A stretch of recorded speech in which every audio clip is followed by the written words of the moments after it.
El olor a pergamino viejo y cuero gastado era el único perfume que Clara Valdés, a sus 23 años, reconocía como propio. Era el aroma de su refugio, el taller de restauración de la fundación donde pasaba los días inclinada sobre manuscritos medievales, suturando con paciencia infinita las heridas del tiempo. Cada fibra de papel, cada minúscula grieta en la tinta, le hablaba de historias vividas, de pasiones y olvidos que sentía más reales que su propia existencia.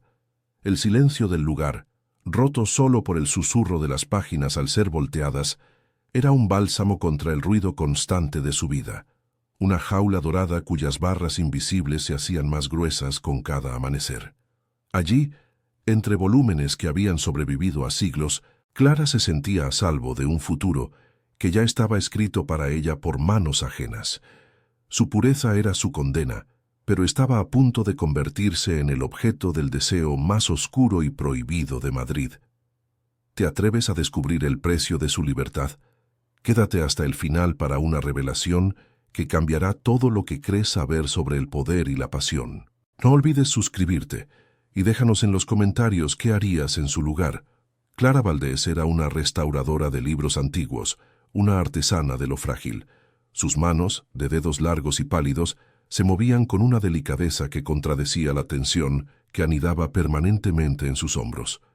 A sus 23 años había desarrollado una maestría precoz en su oficio, un talento que era tanto una bendición como una forma de escape. Su trabajo le permitía sumergirse en mundos lejanos, en épocas donde el honor y la pasión parecían conceptos tangibles, no las frías monedas de cambio que eran en su realidad. Era su única parcela de control, el único espacio donde su criterio y sus decisiones importaban.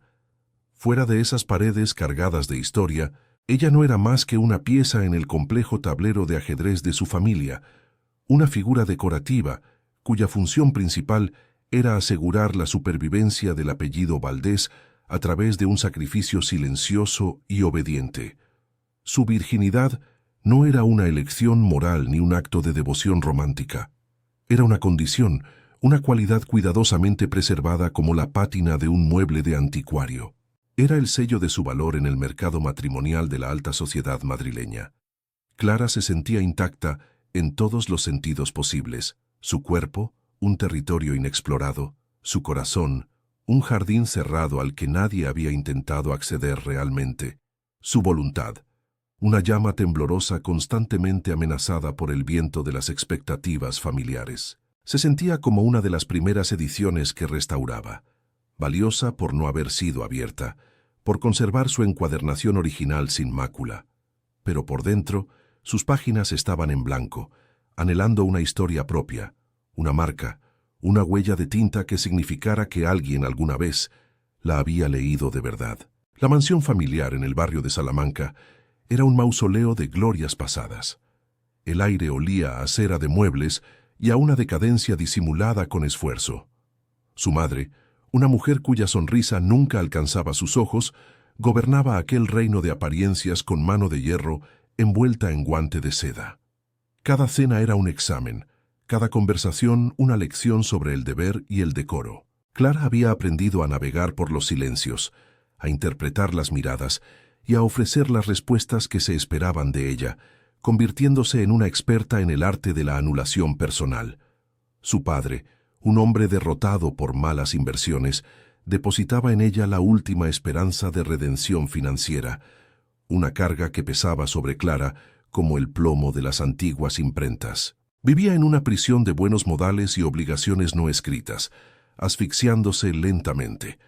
El nombre de su prometido, Gonzalo, resonaba en las paredes de la casa como la sentencia de un tribunal. Heredero de un imperio bancario, representaba la salvación, el ancla que impediría que el barco de los Valdés se hundiera definitivamente. El anillo de diamantes que adornaba su dedo anular se sentía frío, un grillete de lujo que le recordaba a cada instante su destino sellado. No había amor, ni siquiera afecto. Había un contrato, un acuerdo entre familias donde ella era el activo más preciado. Gonzalo la trataba con una indiferencia cortés, como quien admira una adquisición valiosa, pero no siente la necesidad de comprender su alma. Para él, ella era un complemento perfecto para su estatus, un símbolo de pureza y linaje que exhibir en cenas y eventos sociales. Su futuro se extendía ante ella como un paisaje impecable, predecible y desolador. A veces, en la soledad de su taller, Clara se permitía un instante de rebelión silenciosa. Dejaba sus herramientas sobre la mesa de trabajo y se acercaba al gran ventanal que daba a los tejados de Madrid. Observaba el ir y venir anónimo de la gente en las calles, imaginando vidas distintas a la suya, vidas imperfectas, caóticas, pero elegidas libremente. Anhelaba la sensación de cometer un error propio, de sentir una pasión que la desbordara, de tomar una decisión impulsiva sin calcular sus consecuencias para el buen nombre de su familia. Un deseo profundo y doloroso de ser vista, no como la heredera Valdés o la futura señora de un imperio, sino simplemente como Clara, una mujer con anhelos secretos y un corazón que, a pesar de todo, aún latía con la esperanza de ser descubierto. Esa mañana, la tarea que tenía entre manos la sacó de su ensoñación. Debía entregar personalmente un manuscrito del siglo XV recién restaurado. El cliente era uno de los patronos más importantes de la fundación, un hombre cuyo nombre se pronunciaba en susurros en los círculos del poder. La entrega no sería en una oficina convencional, sino en el ático del edificio más alto y moderno de la ciudad, la Torre Castel. El contraste entre el frágil códice que transportaba en un maletín climatizado y el destino de acero y cristal la inquietaba.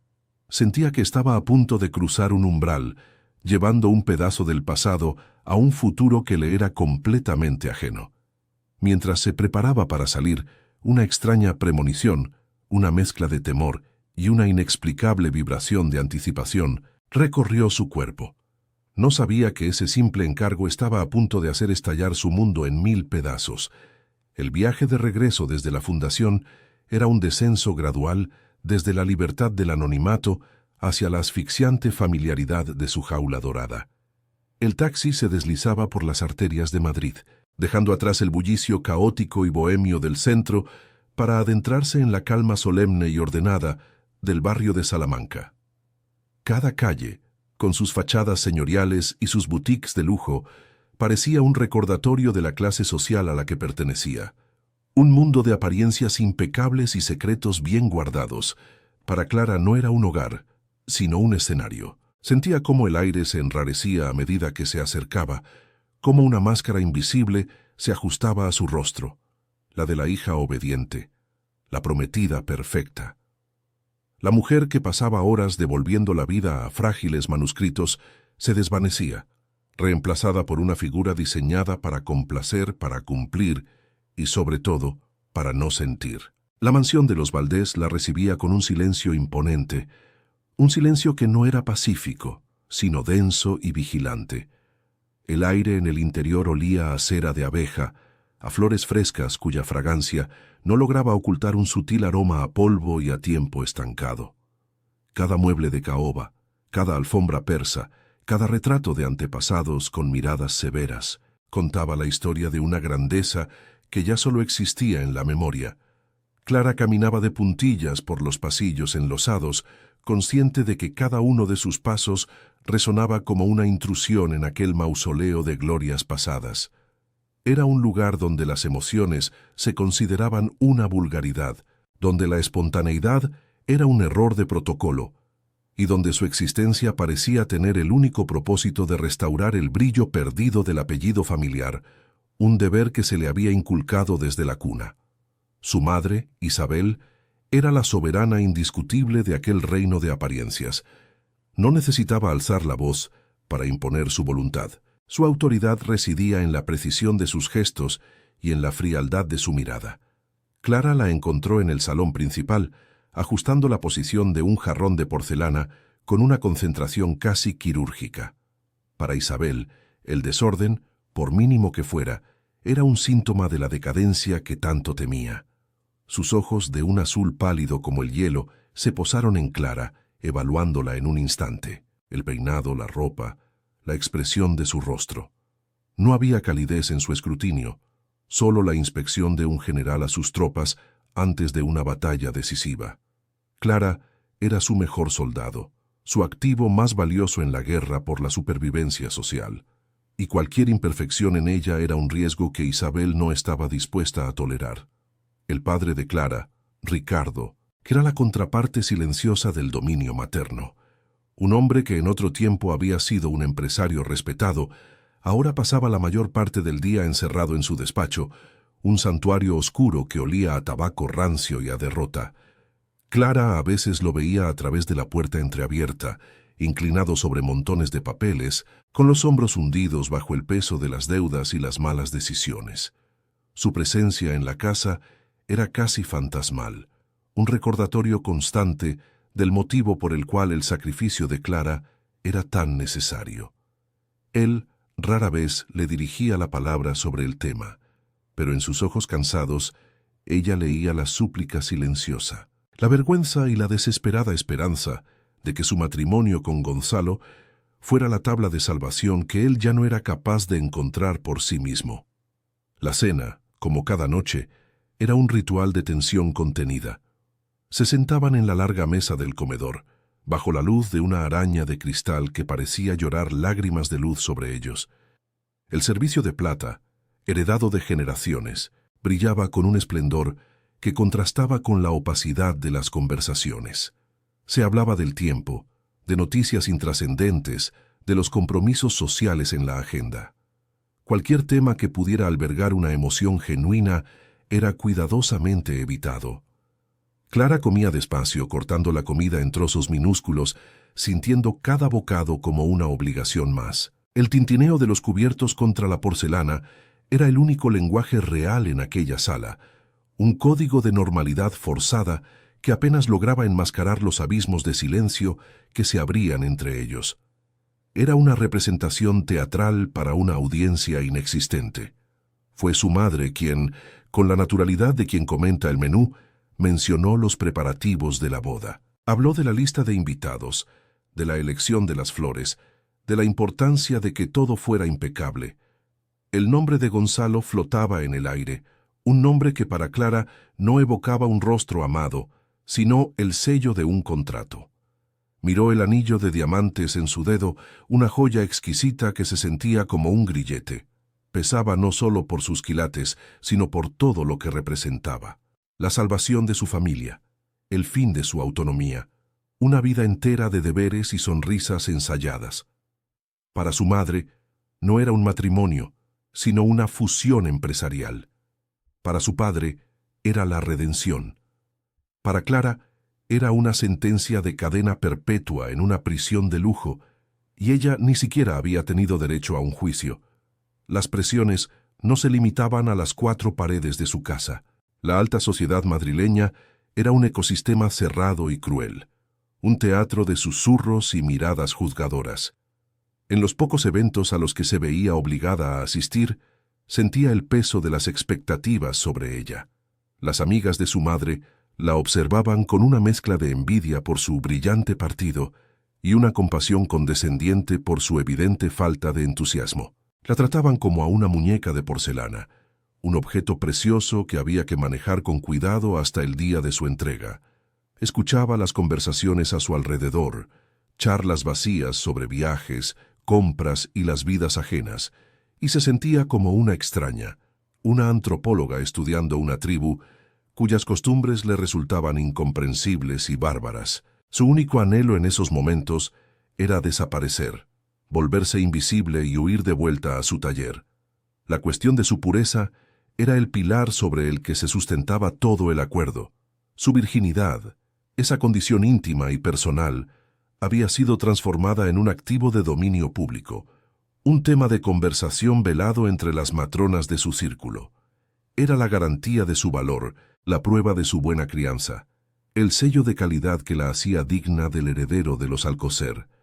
Esta objetivación la hería de una forma profunda y silenciosa.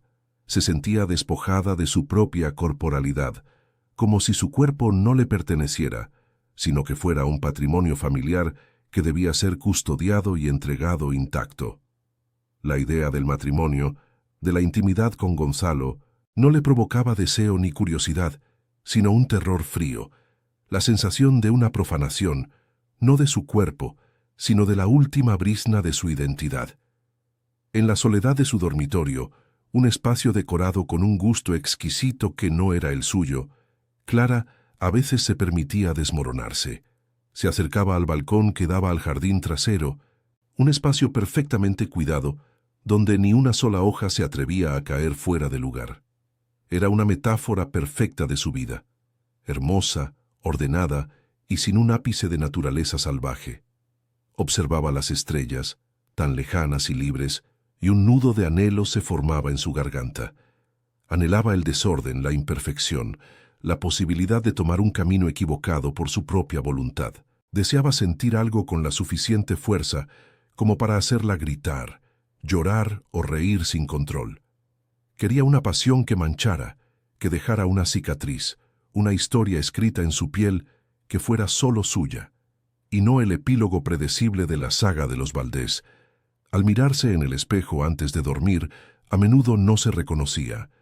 Veía el rostro de una joven pálida y serena, con unos ojos que guardaban más secretos de los que ella misma entendía.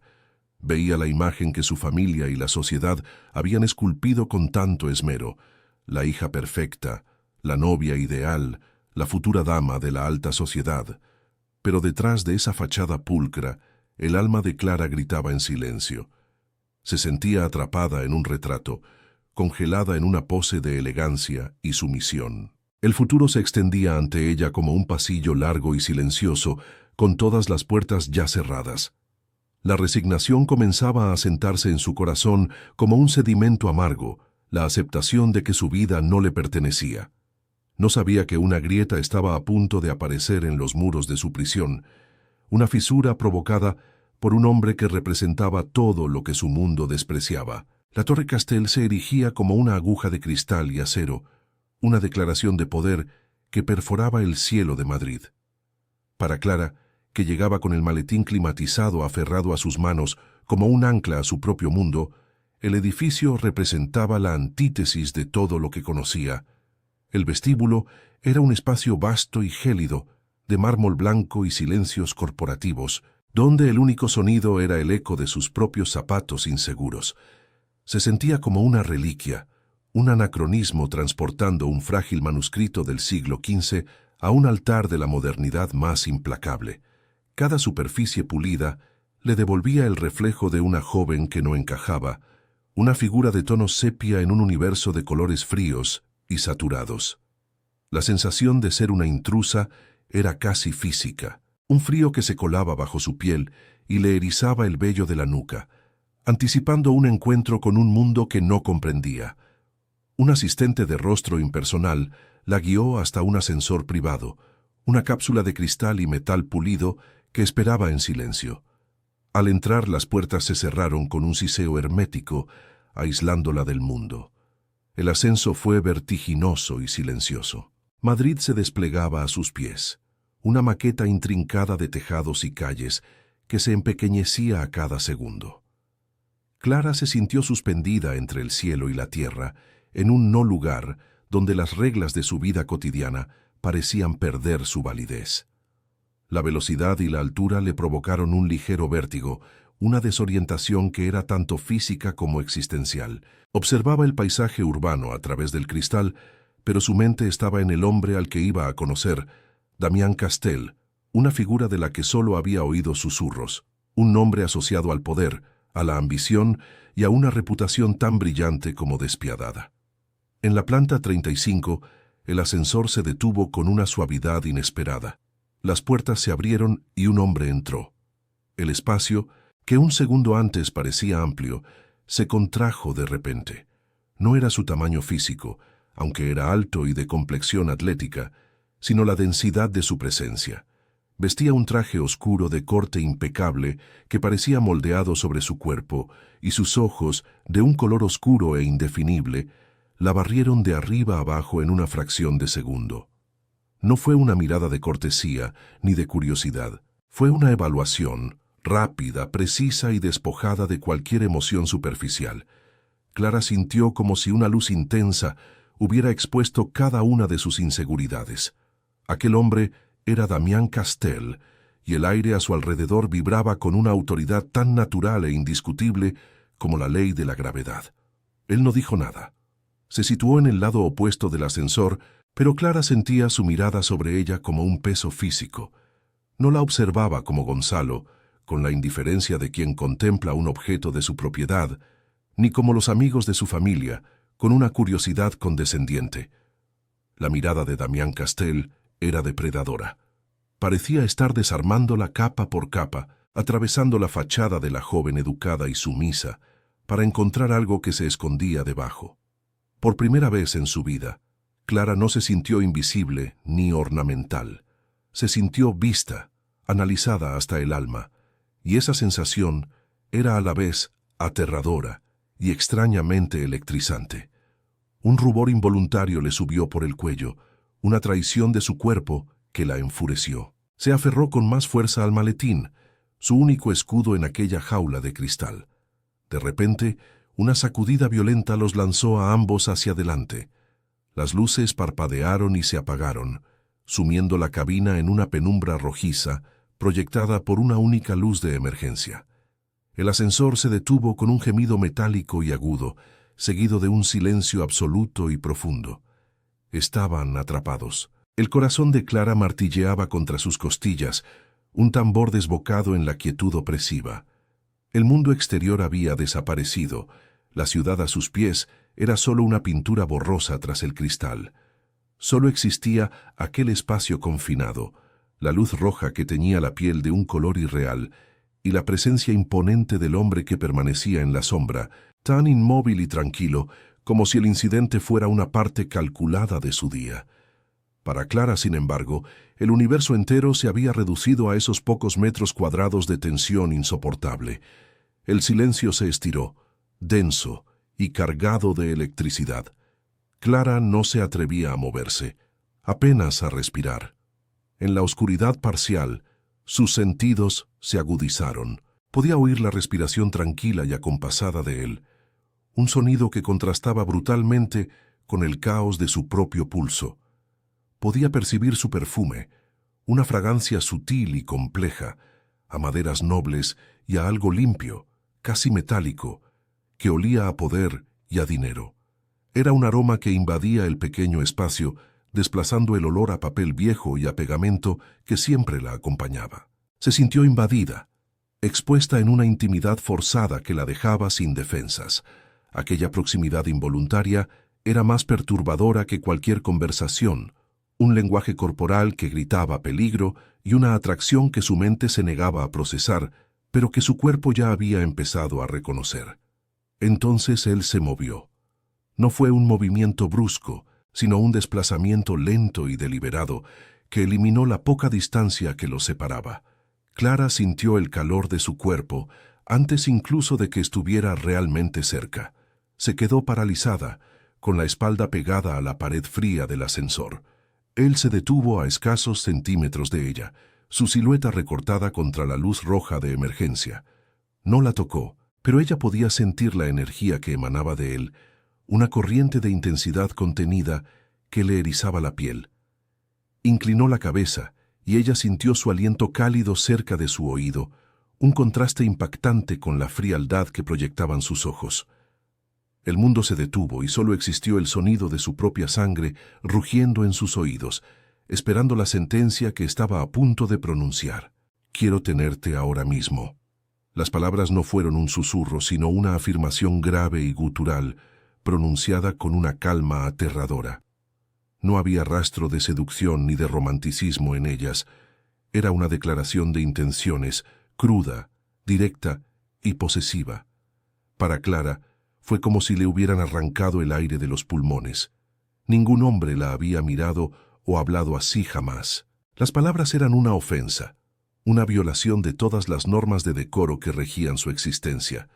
Debería haberse sentido ultrajada, asustada, y lo estaba, pero bajo el pánico, una corriente subterránea y prohibida la recorrió de pies a cabeza. Era la primera vez que alguien la veía no como un símbolo de pureza o un acuerdo comercial, sino como el objeto de un deseo visceral y honesto. En su brutalidad, Aquellas palabras contenían una forma de reconocimiento que, para su horror, la hizo sentir viva. Justo en ese instante, tan abruptamente como se había detenido, el ascensor dio otra sacudida y reanudó su ascenso. Las luces principales volvieron a encenderse con un parpadeo, devolviendo el mundo a su cruda normalidad. La luz blanca y brillante rompió el hechizo, exponiéndolos. Damián no se había apartado. Seguía peligrosamente cerca, y sus ojos oscuros la estudiaban registrando el shock, el miedo y la llama de algo más en su expresión. Clara estaba petrificada, con los nudillos blancos por la fuerza con que apretaba el asa del maletín. El sonido suave del mecanismo del ascensor era ahora ensordecedor, marcando los últimos segundos de aquel momento suspendido en el tiempo. Un abismo se había abierto entre ellos, y ambos sabían que lo que se había dicho en la oscuridad no podía ser borrado por la luz. Las puertas se abrieron con un suave ding, revelando el ático, un espacio minimalista de paredes de cristal que ofrecía una vista panorámica de todo Madrid. La belleza del lugar era abrumadora, pero Clara apenas la registró. Damián se apartó de ella y salió, deteniéndose para sujetar la puerta con un gesto de impecable cortesía que era una contradicción grotesca y escalofriante de las palabras que acababa de pronunciar. No hubo una disculpa ni una explicación, solo una última mirada intensa y prolongada, que era a la vez una amenaza y una promesa. Clara salió del ascensor con las piernas temblorosas, sintiendo que acababa de cruzar un umbral invisible. Había ido a entregar un libro antiguo, pero en su lugar, sin saberlo, acababa de entregarse a un destino mucho más peligroso y tentador. Los días que siguieron al incidente del ascensor se convirtieron para Clara en un tormento silencioso. Intentaba sumergirse en la delicada caligrafía de un salterio del siglo XIII, buscando en la meticulosa rutina de su trabajo el olvido, la paz que siempre había encontrado entre aquellas paredes. Pero la memoria de Damián Castell era una mancha de tinta indeleble en la página de su mente. La sensación de su proximidad, el eco de su voz grave pronunciando aquellas palabras brutales, la asaltaba en los momentos más inesperados. Su cuerpo, antes un territorio ignorado, se había vuelto extrañamente sensible, consciente de sí mismo. Sentía un calor inexplicable en la piel, un hormigueo que la recorría al recordar su mirada. Era como si aquel encuentro la hubiera despertado de un largo letargo, y ahora no sabía cómo volver a dormirse en la cómoda indiferencia de su vida anterior. La quietud de su taller, que antes era su santuario, ahora parecía amplificar el caos que se había instalado en su interior. Cada susurro del papel, cada crujido de la madera, le parecía el preludio de una interrupción. Miraba constantemente hacia la puerta, con una mezcla de pánico y una anticipación que la avergonzaba profundamente. ¿Qué esperaba? ¿Que él apareciera allí, en su único refugio, para profanarlo con su presencia imponente?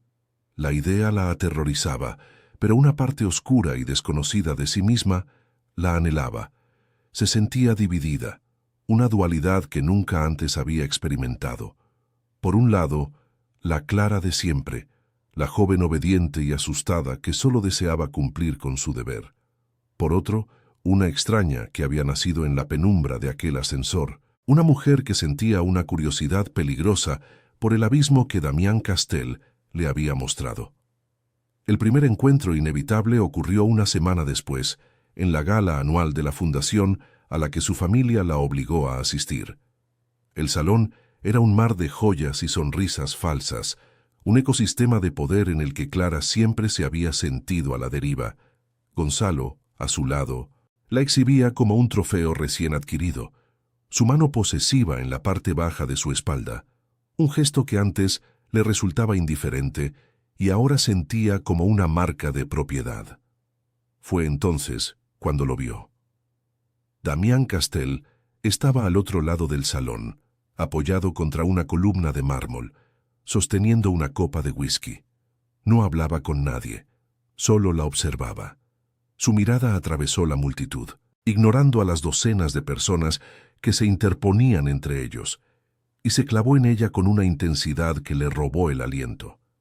En sus ojos no había saludo ni reconocimiento social, solo la cruda continuación de la conversación que habían dejado pendiente en el ascensor. Era una mirada que la desnudaba, que la aislaba del resto del mundo y la encerraba de nuevo con él en un espacio íntimo y peligroso. El murmullo del salón se desvaneció. El rostro de Gonzalo a su lado se volvió borroso. Solo existía aquel hilo invisible y tenso que los conectaba. Clara sintió que el calor le subía a las mejillas y tuvo que desviar la vista, fijándola en un punto indefinido de la alfombra, pero la sensación de sus ojos sobre ella no desapareció. Era una quemadura, una presión física que la hacía dolorosamente consciente de cada latido de su corazón, de la tela de su vestido rozando su piel. Por primera vez, deseó que la tierra se la tragara. Más tarde, mientras Gonzalo estaba absorto en una conversación con un grupo de empresarios, Clara se refugió en la relativa soledad de una terraza. Necesitaba aire, un respiro de la atmósfera cargada y de la vigilancia silenciosa de Damián. Pero la soledad duró poco. Su silueta se recortó contra la luz del salón y se acercó a ella con pasos lentos y seguros. Se detuvo a su lado, sin mirarla, observando las luces de la ciudad que se extendían a sus pies. «Una vista impresionante», dijo él, su voz un murmullo grave que vibró en el aire nocturno. «Pero desde una jaula, por muy dorada que sea, la vista nunca es la misma». Clara se tensó. No era una pregunta, era una acusación, una afirmación que daba justo en el centro de su herida. Se giró para enfrentarlo, con una valentía que no sabía que poseía. «Algunos preferimos la seguridad de la jaula al peligro de lo desconocido», replicó su voz temblorosa pero firme. Él finalmente la miró, y una sonrisa casi imperceptible, cargada de cinismo, se dibujó en sus labios. «La seguridad es la ilusión más peligrosa de todas, señorita Valdés. Le hace olvidar que está viva». No dijo nada más.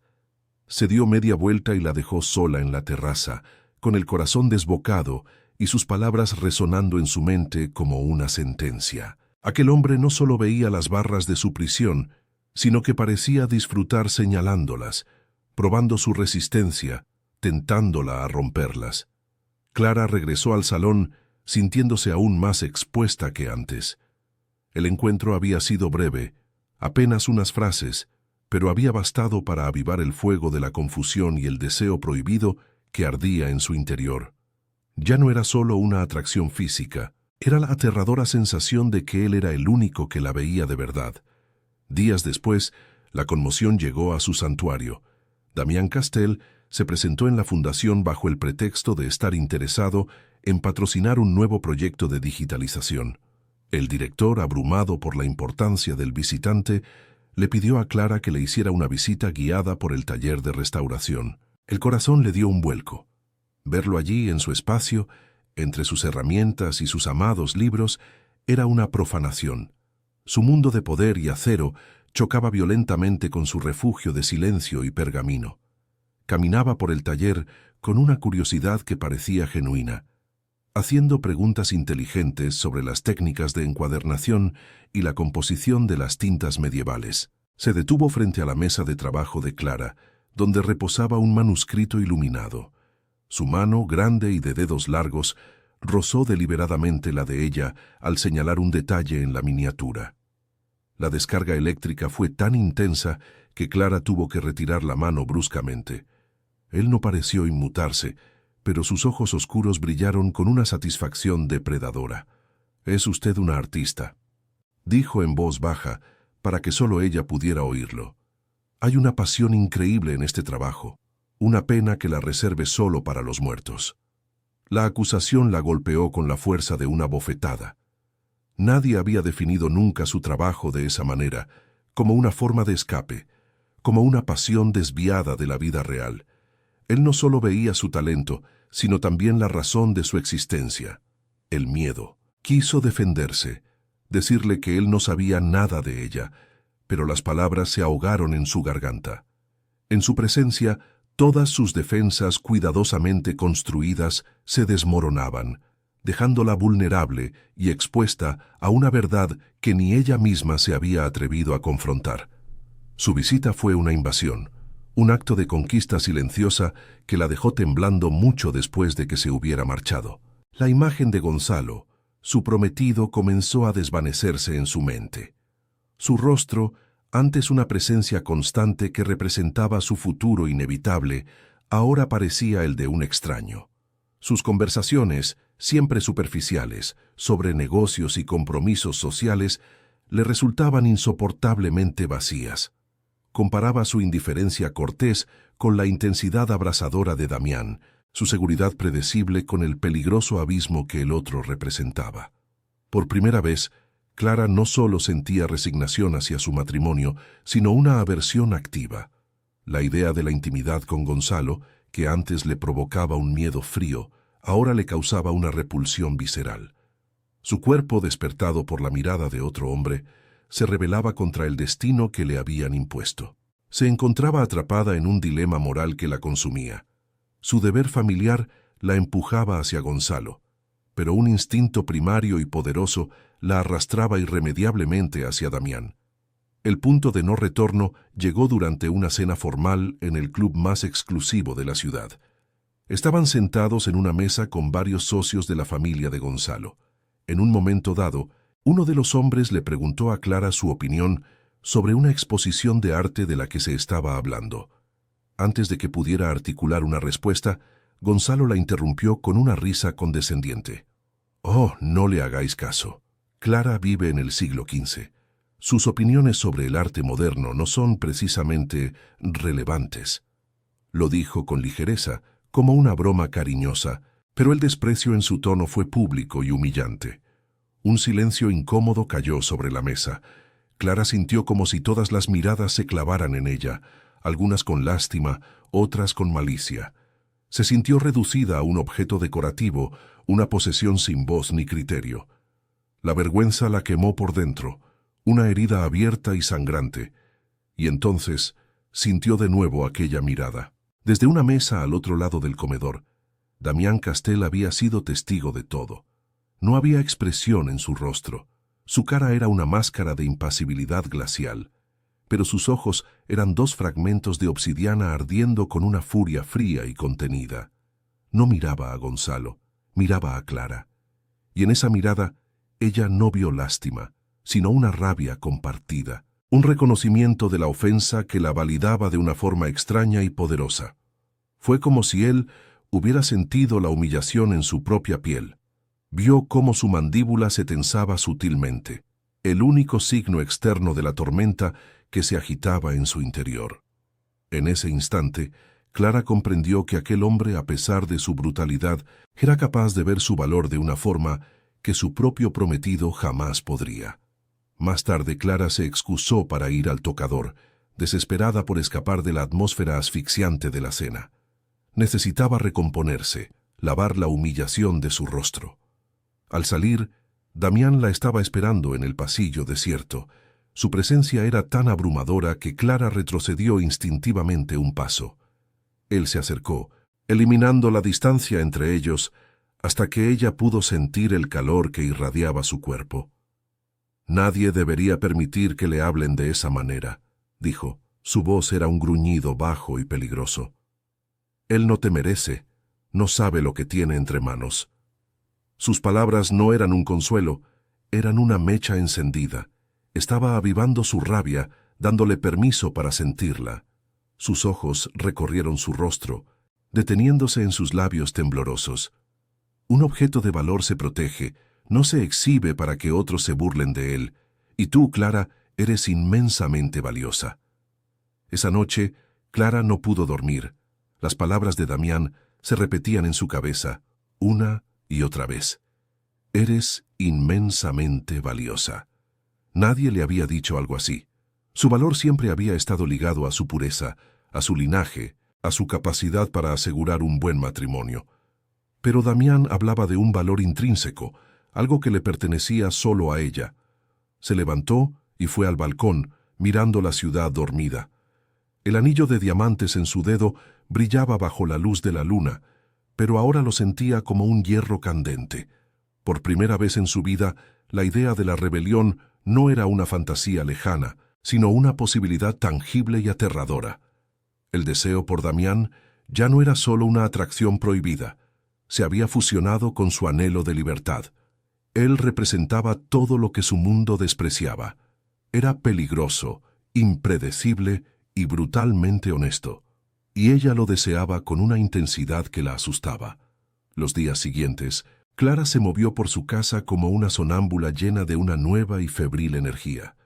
Su sumisión habitual fue reemplazada por una quietud desafiante. Contestó a su madre con monosílabos, ignoró las llamadas de Gonzalo y pasó horas encerrada en su taller, no para trabajar, sino para pensar. Estaba al borde de un precipicio y lo sabía. La vida que conocía, con su seguridad opresiva y sus reglas claras, estaba a un lado. Al otro había un abismo oscuro y desconocido, personificado en Damián Castell. La culpa la devoraba. Estaba traicionando a su familia, las mismas personas cuya supervivencia dependía de su sacrificio. Pero ¿era realmente supervivencia vivir una vida que no era suya, ser un fantasma en su propia existencia? La pregunta la atormentaba, erosionando los cimientos de su educación y sus creencias. El golpe final llegó en forma de un sobre discreto entregado por un mensajero. Dentro, una única tarjeta con una dirección y una hora. Sin firma. No era necesario. Clara supo de inmediato quién la enviaba. Era una invitación, una citación, un desafío. Esa noche, Damián quería verla. Sabía lo que significaba. No sería un encuentro casual en un lugar público. Sería en su territorio, bajo sus reglas. La elección que hasta ahora había sido un tormento interno se materializaba de repente en una decisión concreta que debía tomar en las próximas horas. Podía romper la tarjeta, fingir que nunca la había recibido y continuar por el camino trazado para ella, casándose con Gonzalo y asegurando el futuro de su familia. O podía acudir a esa dirección y adentrarse en lo desconocido, arriesgándolo todo por una posibilidad de libertad y una pasión que podría destruirla. Él la encontró en un pequeño parque privado, un oasis de silencio en el corazón del distrito financiero. La noche era fría, y el viento agitaba las hojas de los árboles. Damián no llevaba abrigo, solo su impecable traje oscuro, como si el frío no pudiera tocarlo. No hubo saludos ni preámbulos. Fue directo al grano, su voz tan cortante como el aire nocturno. «Puedo destruir a la familia de tu prometido», dijo, mirándola fijamente. «Puedo desmantelar su imperio pieza por pieza, hasta que no quede nada. Sería un escándalo, y tu compromiso se rompería. Tu familia quedaría liberada de su deuda con ellos, e incluso podría ayudarlos a recuperarse. Serías libre, Clara». La oferta quedó suspendida en el aire entre ellos, monstruosa y tentadora. Era la llave de su jaula, ofrecida por la mano del lobo. Clara lo escuchaba paralizada, sintiendo el latido de su corazón en la garganta. Sabía que había un precio, siempre lo había. «¿Y qué quieres a cambio?», susurró su voz apenas audible. Damián dio un paso hacia ella, su mirada intensa y posesiva. «Te quiero a ti», dijo sin rodeos, «no como esposa. No habrá promesas, ni contratos, ni mentiras. Solo la verdad de lo que ambos sentimos desde aquel día en el ascensor. Quiero que vengas a mí por tu propia voluntad. Quiero que te entregues, no por deber, ni por obligación, sino por deseo. A cambio de tu libertad, quiero tu rendición».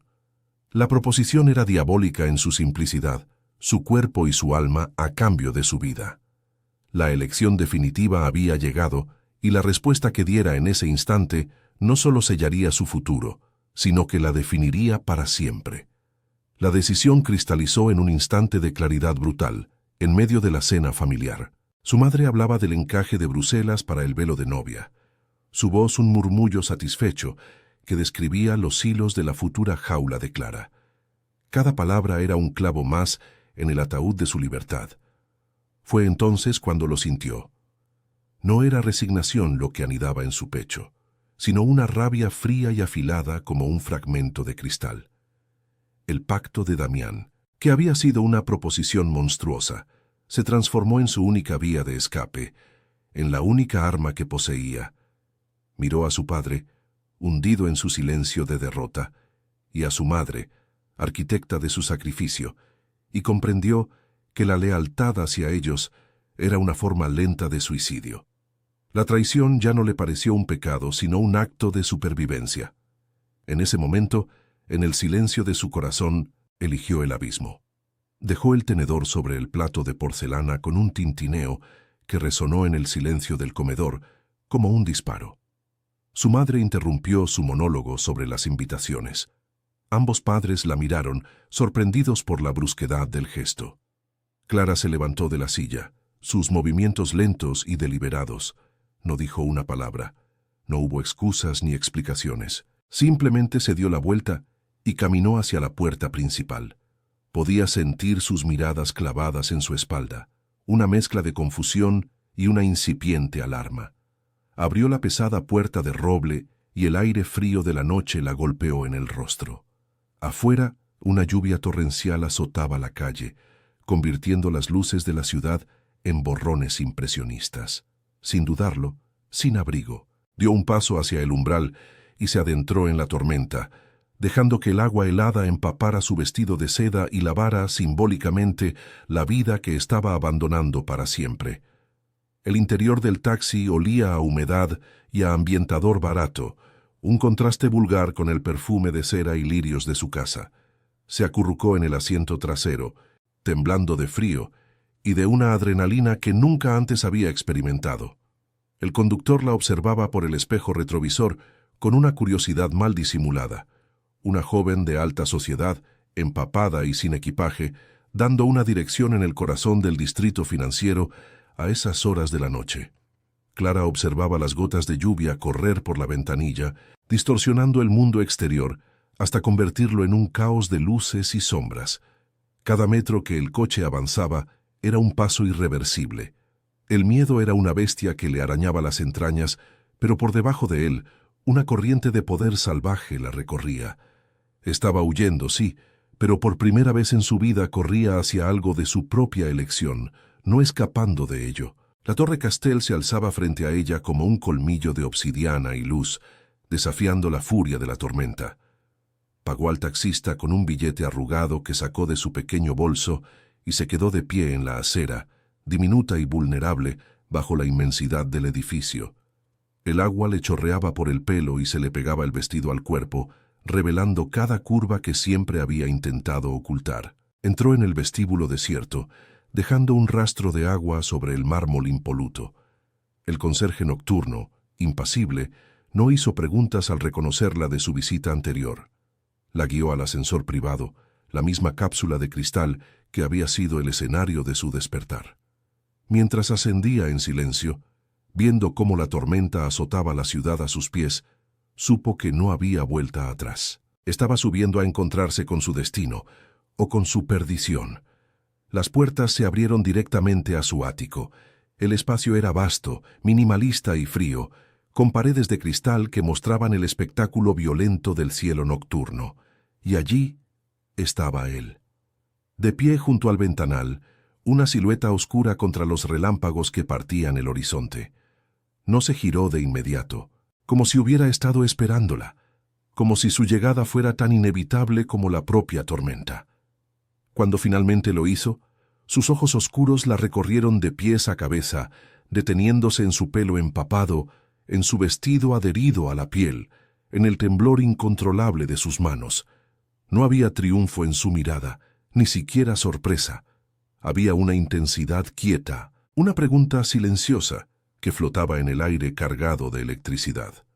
El único sonido era el rugido del viento contra los cristales y el latido desbocado del corazón de Clara, que parecía hacer eco en la inmensidad de la sala. Clara avanzó un paso, el agua de su vestido formando un pequeño charco a sus pies sobre el suelo de pizarra negra. Encontró su voz, y aunque salió temblorosa, estaba cargada con el peso de su decisión irrevocable. «Estoy aquí», dijo. Las palabras simples pero definitivas. Él no se movió. Su expresión seguía siendo una máscara indescifrable. Ella dio otro paso, acortando la distancia que los separaba, sintiendo la necesidad de romper su control glacial. «Pero no he venido a aceptar tu trato como una víctima que compra su libertad. No he venido a ser un objeto que cambias por otro». Se detuvo a pocos metros de él, levantando la barbilla en un gesto de desafío que le costó todas sus fuerzas. He venido a elegir, y te elijo a ti, pero tienes que demostrarme que ves en mí algo más que la pureza que quieres arrebatar. Su desafío pareció romper algo en él. Por primera vez, vio una fisura en su armadura de poder y cinismo. Una emoción oscura y compleja cruzó su rostro, algo parecido al dolor. Se acercó a ella lentamente, sus pasos silenciosos sobre la piedra. «Pureza», repitió, su voz un murmullo grave y ronco. «Yo no sé nada de pureza. Lo que vi en ti desde el primer segundo en aquel ascensor fue fuerza. Vi una obra de arte encerrada en una vitrina a prueba de balas, asfixiándose. Vi la misma rabia contenida que yo sentí cuando hombres como tu prometido trataron a mi familia como cifras en un balance, despojándolos de su dignidad». Se detuvo justo frente a ella, tan cerca que podía sentir el calor que emanaba de su cuerpo. «No quiero arrebatarte nada, Clara. Quiero que lo rompas todo tú misma, y quiero estar ahí para ver cómo arde». Sus palabras fueron la llave que abrió la última compuerta de su autocontrol. La vulnerabilidad en su voz, la confesión de una herida compartida, la desarmó por completo. Él levantó una mano y con una delicadeza que contradecía su reputación, le apartó un mechón de pelo mojado de la cara. Sus dedos rozaron su piel fría y una descarga eléctrica la recorrió de pies a cabeza. Sus ojos se encontraron y se sostuvieron en un silencio cargado de todo lo que no se había dicho. Y entonces, él inclinó la cabeza y la besó. No fue un beso tierno ni seductor. Fue un beso brutal y desesperado, un choque de dos mundos, una colisión de soledades. Sabía a whisky, a lluvia y a una rendición mutua. Era el sello de su pacto profano, el acto de transgresión definitivo que ambos habían estado anhelando. En ese beso, Clara se rompió. Todos los años de represión, de deberes silenciosos y de emociones contenidas se hicieron añicos. Dejó caer su pequeño bolso al suelo, el sonido apenas audible sobre la tormenta. Sus manos, que habían temblado de frío y miedo, se aferraron a la tela de su camisa, arrugándola, anclándose a él como si fuera lo único sólido en un universo que se desmoronaba. Le devolvió el beso con una ferocidad que no sabía que poseía, una mezcla de rabia y anhelo, de miedo y una euforia salvaje. Era más que un acto físico, era una declaración. Era la reclamación de su propio cuerpo, de su propio deseo.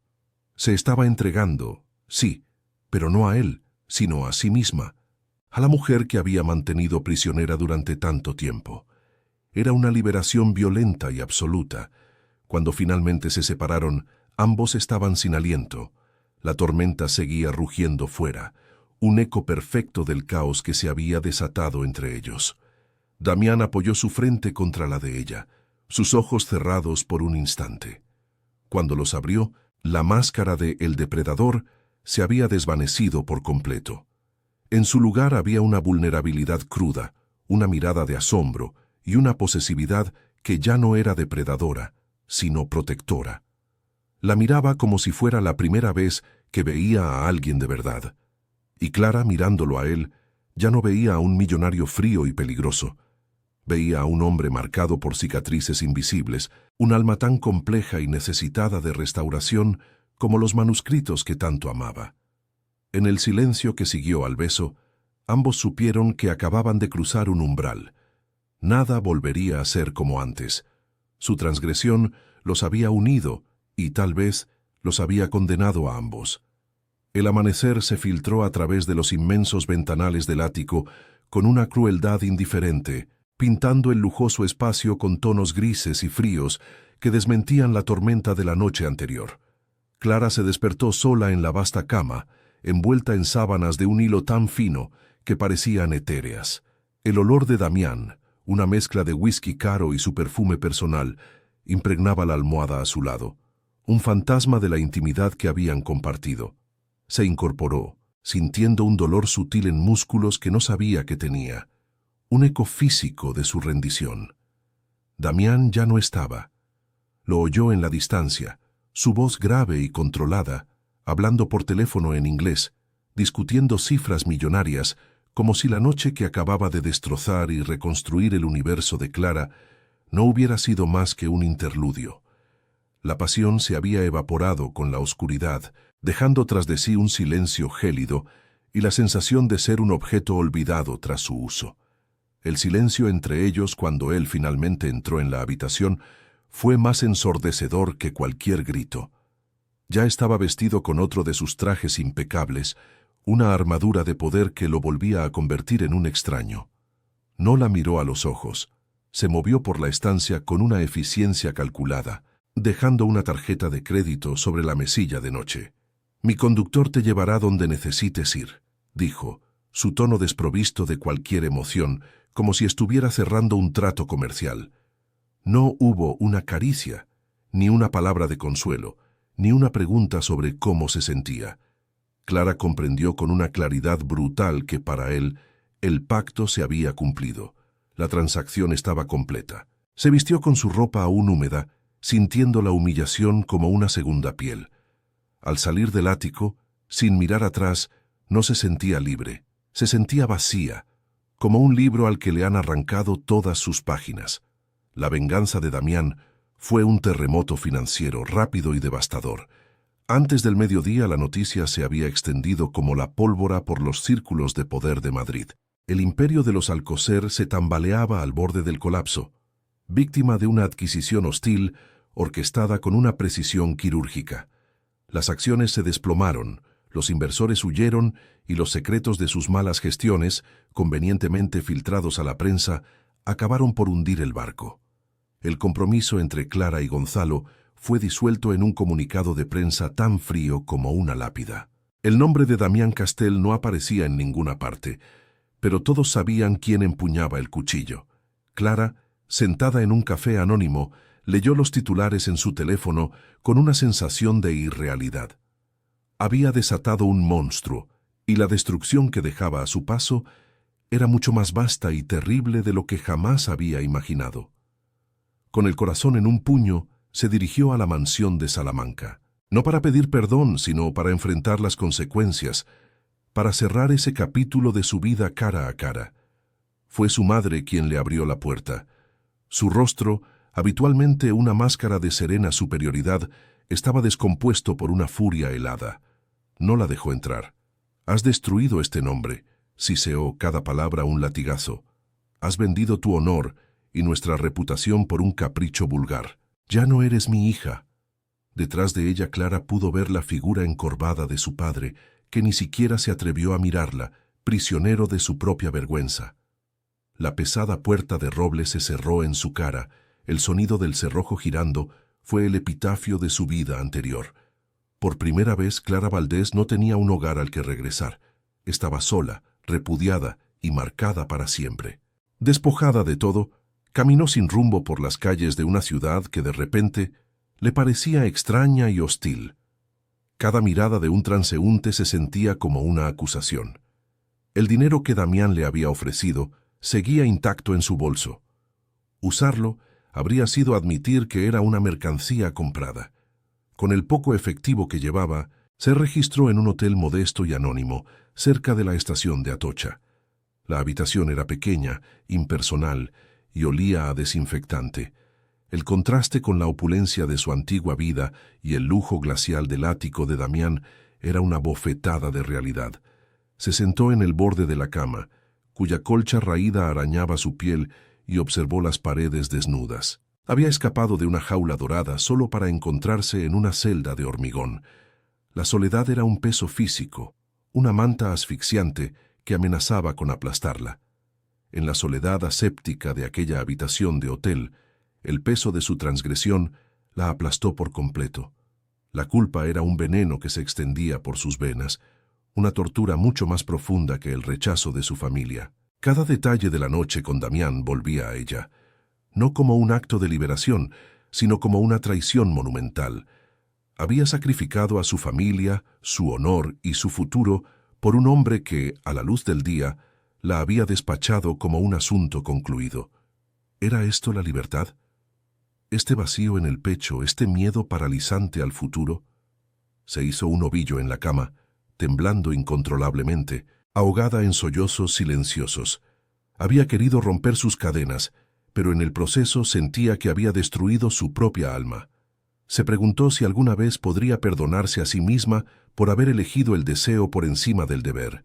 Mientras tanto, en la cima del mundo, Damián Castell contemplaba la ciudad desde su trono de cristal. El imperio de los Alcócer estaba en ruinas. Una victoria más en su larga lista de conquistas. Debería haber sentido la euforia del triunfo, la satisfacción de una venganza largamente esperada. En cambio, solo sentía un vacío inmenso. El silencio del ático era opresivo, lleno del eco de la presencia de Clara. Su desafío, su entrega, la forma en que su cuerpo temblaba bajo el suyo, todo se había grabado en su memoria con una intensidad inesperada. Se sirvió un whisky, pero el licor no pudo quemar la imagen de sus ojos asustados y desafiantes. Había querido poseer su fuerza, romper su pureza para demostrar que nada era sagrado. Pero al hacerlo, algo dentro de él, una parte que creía muerta hacía mucho tiempo, se había resquebrajado dolorosamente. Pero con las primeras luces del alba, algo cambió dentro de Clara. Después de una noche en el infierno de su propia mente, las lágrimas se secaron. Se levantó y se miró en el espejo agrietado del baño del hotel. La joven que le devolvía la mirada estaba pálida, con ojeras profundas, pero sus ojos tenían una nueva dureza, una resolución que nunca antes había estado allí. Había perdido todo. Su familia, su estatus, su prometido, su reputación. Estaba en el fondo del abismo, y en esa constatación no encontró desesperación, sino una extraña forma de poder. Ya no tenía nada que perder, ya no había expectativas que cumplir ni apariencias que mantener. El miedo seguía ahí, un nudo frío en el estómago, pero por primera vez no era más fuerte que ella. La crisálida de la joven obediente se había roto, y lo que emergía era frágil, pero indomable. No llamó a Damián, no buscó refugio ni consuelo. En su lugar, salió de la habitación del hotel y caminó hacia el bullicio de la mañana madrileña. Entró en una pequeña cafetería, se sentó en una mesa junto a la ventana y pidió un café con leche y un croissant. Un acto tan simple, tan mundano, que para ella se sintió revolucionario. Nadie la conocía allí. No era la hija de los Valdés, ni la prometida de un magnate, ni la amante de Damián Castell. Era simplemente una mujer tomando un café. Observó a la gente pasar, cada uno inmerso en su propia vida, y sintió una conexión anónima con el mundo que nunca antes había experimentado. En ese pequeño acto de normalidad autoimpuesta, comenzó a reclamar su existencia, a construir una nueva identidad sobre las ruinas de la antigua. El futuro se extendía ante ella como un pergamino en blanco, aterrador en su inmensidad. El precio de su libertad había sido astronómico, una deuda de dolor y pérdida que probablemente nunca terminaría de pagar. La soledad era su nueva compañera y la incertidumbre, su único horizonte. Sabía que la sociedad que la había repudiado no la perdonaría fácilmente y que el fantasma de Damián, el hombre que la había liberado y abandonado en un mismo gesto, la perseguiría durante mucho tiempo. Sin embargo, mientras daba un sorbo a su café caliente, un calor que se sentía real y propio, una pequeña y tenaz llama de esperanza se encendió en su pecho. Por primera vez en sus 23 años, la historia que se escribiría en ese pergamino, por muy difícil o dolorosa que fuera, sería dictada únicamente por su propia mano. 6 meses se deslizaron sobre las cicatrices de Clara como el polvo fino sobre los lomos de un libro olvidado. Había encontrado un nuevo tipo de silencio, no el opresivo de la mansión de sus padres, sino uno laborioso y lleno de propósito, en un pequeño taller de encuadernación en el barrio de Malasaña. El aire olía a cola de conejo, a cuero recién cortado y al aroma ácido del papel de guardas. Aquí, rodeada de herramientas sencillas y encargos modestos, había comenzado a restaurarse a sí misma. Sus manos, antes destinadas a preservar el pasado de otros, ahora construían su propio futuro, uno imperfecto y anónimo. No había vuelto a saber de Damián Castell.